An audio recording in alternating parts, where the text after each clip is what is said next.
Ito si Ashtia, ang pinakamalakas gumamit ng Mia sa sarili niyang planeta, at meron lang naman siyang 546 matches kay Mia. At sa video na ito ay malalaman natin ang tamang paggamit kay Mia. Sa umpisa mag-chat ito sa kalaban. At dahil siya ang pinakamalakas gumamit ng Mia sa sarili niyang planeta ay dito wala siyang takot sabihin sa kalaban na gusto siya i-one hit.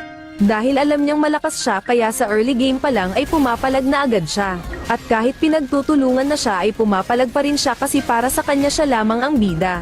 Hoy, tigilan nyo na ako. Nais ko lang naman magpakitang gilas kasi top global ako sa amin. Sa sobrang lakas niya ay pinagtutulungan na siya ng mga kalaban niya kaya't napitas pa din ang bida ngunit dumating ang kanyang magiting nakakampi kaya ito ay ipinaghiganti niya. Buti nga sa inyo, TP pa kayo ha. Akala nyo wala akong kakampi.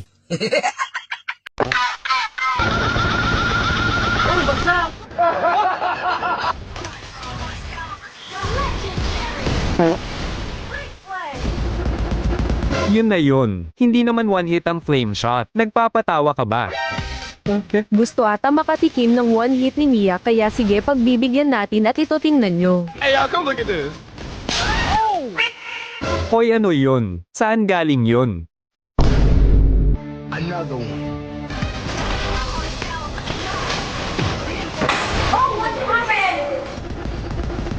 Mamaya ka sa akin. Nakain pa kasi ako eh. Sige, pagkatapos ko dito maghanda ka na, ikaw naman tatargetin ko. So weird. 13 minutes pa lang nakakalipas pero full item na ako tapos full na din yung stock ng Skyfiercer ko kaya madali ko na lang mawa one hit si Mia.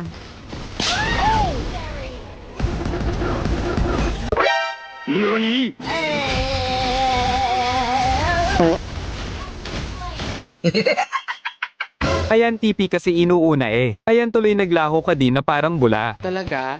Di sana pinag-billboard mo. Dito balak ko sana one hit lahat ng kalaban kasi magkakatabi sila ang kaso si Mia lang yung wala pang magic defense kaya siya lang yung na one hit.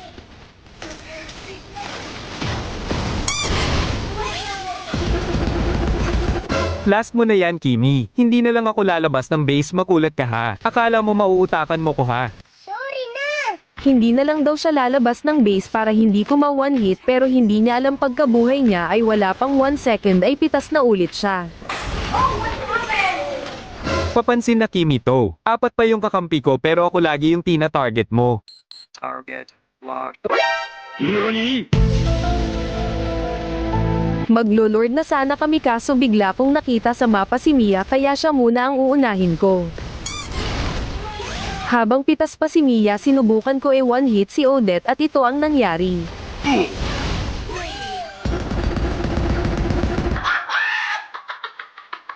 Hindi ko makita sa mapa si Mia kaya binasta ko na lang yung ulti ko pero sa hindi ko inaasahan ang nangyari.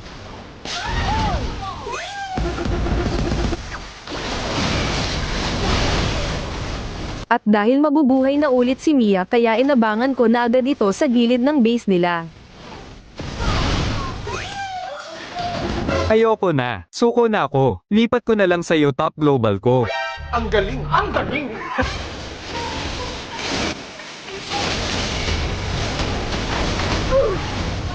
At dito dalawa na lang natira sa kalaban at nahirapan na sila mag-def kaya nanalo na kami.